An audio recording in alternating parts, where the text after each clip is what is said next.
Hello dear students, how to solve numerical problems in physics इसका Hindi version आज हम सीखने वाले हैं।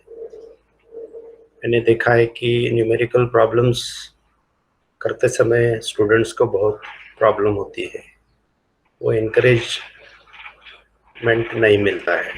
लेकिन इस लेक्चर के बाद आपको एक सही तरीका न्यूमेरिकल प्रॉब्लम्स का सॉल्व करने का आपको मालूम हो जाएगा।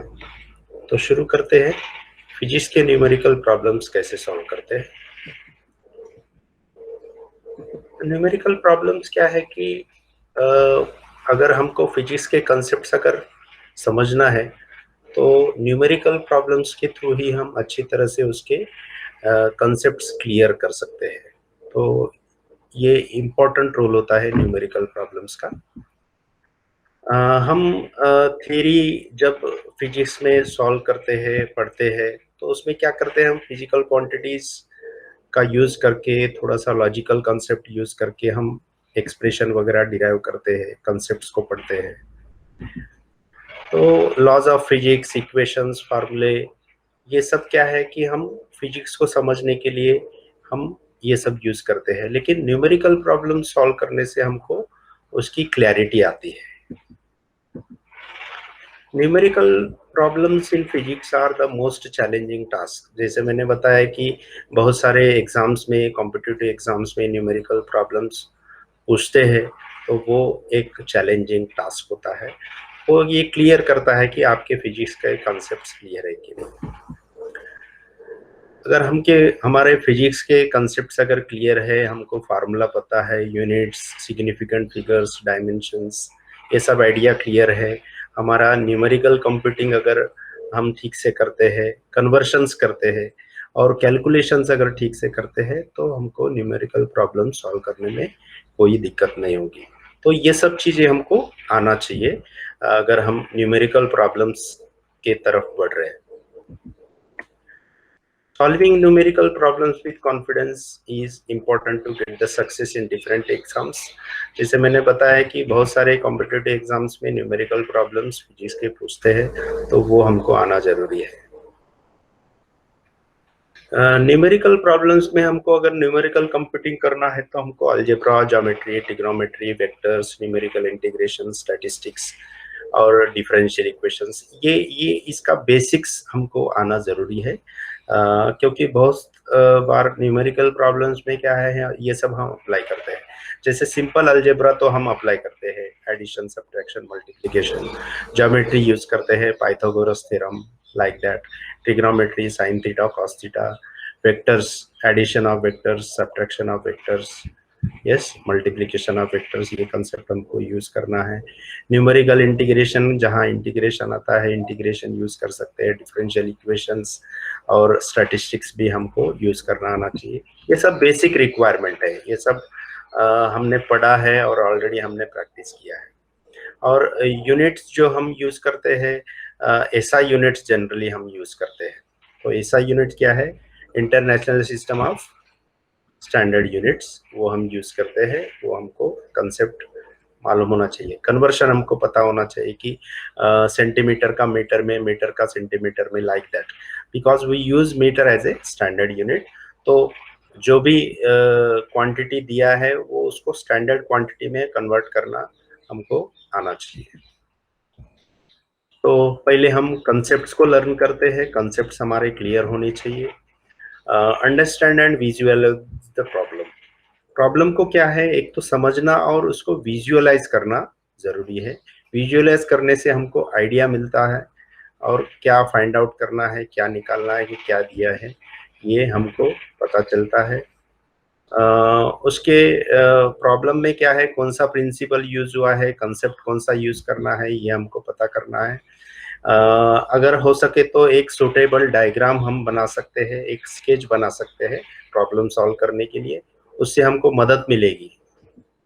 कंप्लीट लिस्ट ऑफ डाटा हमको तैयार करना पड़ेगा, क्योंकि क्या क्या गिवन है, क्या क्या दिया है और हमको क्या पूछा है, क्या निकालना है, क्या कैलकुलेट करना है, ये हमको पता होना चाहिए।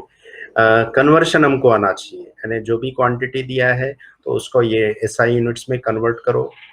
अगर आप एसआई यूनिट्स में कन्वर्ट नहीं कर सकते हैं तो फिर क्या है, आपका डाटा वो रॉन्ग हो जाएगा। तो कन्वर्शन पक्का आना चाहिए और हमको फार्मूला उसका बनाना या तो फिर याद करके उसको न्यूमेरिकल डाटा उसमें पुट करके हम उसको सॉल्व कर सकते हैं। कैलकुलेशन स्किल्स भी आना चाहिए। जनरली हम कैलकुलेटर यूज करते हैं।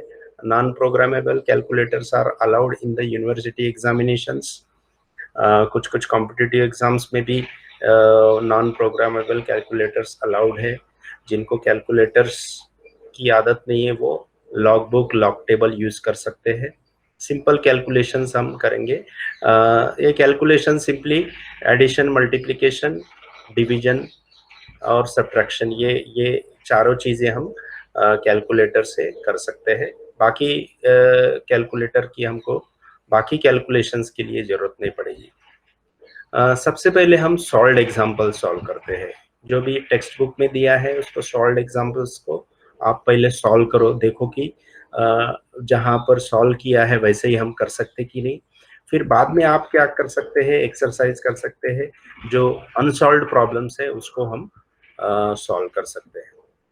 तो ये कन्वर्शन टेबल है। कभी कभी जैसे डेसीमीटर बोला तो क्या है, उसको कन्वर्शन करना है 10⁻⁻1 सेंटीमीटर, 10⁻², लाइक दैट।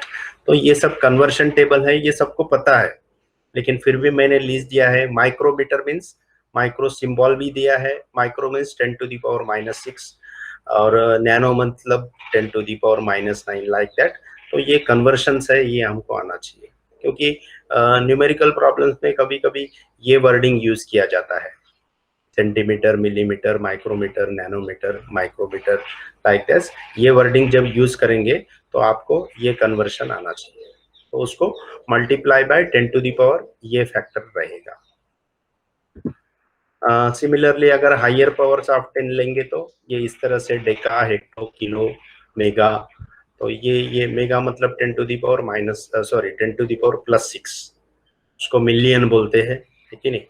तो ये इस तरह से कन्वर्शन हमको आना चाहिए। नेक्स्ट 10 के पावर्स हम अलग से सॉल्व करते हैं। न्यूमेरिकल प्रॉब्लम सॉल्व करते समय वो इजी हो जाता है। जैसे 1500 है तो उसको हम क्या करेंगे, उसको 1.5 इंटू 10⁻³ लिखेंगे, सो दैट 10 के पावर्स का कैलकुलेशन हम अलग कर सकते हैं। तो अभी जैसे यहाँ पर एग्जांपल दिया है कि 10⁻A इंटू 10⁻B रहा तो 10⁻A+B। ये बहुत आसान होता है लिखना। 10 का पावर A+B, सिर्फ एडिशन या सब्ट्रैक्शन करना होता है। तो 10⁻A upon 10⁻B is equal to 10⁻A-B। अगर 10⁻A into 10⁻C upon 10⁻B है तो 10⁻A+C-B। और अगर इस तरह से रहा तो ये A+C-B-D होता है। तो ये सिंपल कंसेप्ट है। 10 के पावर्स हम अलग से कैलकुलेट करेंगे, so that numerical value calculate करते समय हमको कोई प्रॉब्लम नहीं होगी। तो ये एक एग्जांपल मैंने कोट किया है। Calculate the force of gravitation between two masses 10 meters apart. The masses are 1500 kg and 1200 kg. ये मैंने यहाँ पर डायरेक्ट एसआई यूनिट्स में ही मैंने डाटा लिया है।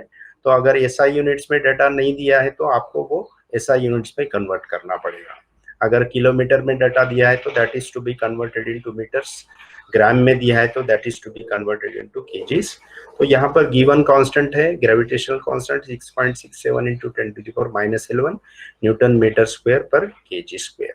तो इसको हम सॉल्व करते हैं। गिवन डाटा क्या है, masses are given, m1 m2 is given like this, distance is given, and here g universal gravitational constant is given।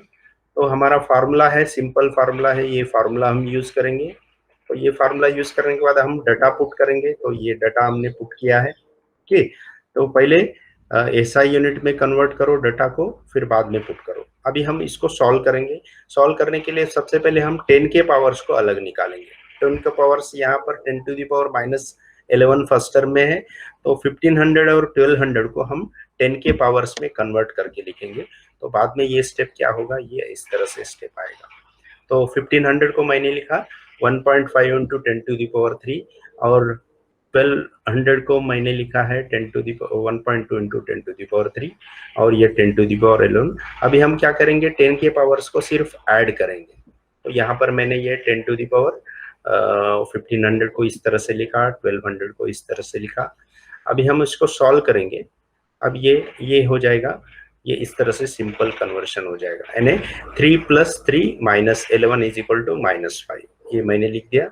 अब नीचे 10⁻² है तो उसको माइनस करना पड़ेगा, तो 10⁻⁻5 और 10⁻2 तो 10⁻�7 हो जाएगा।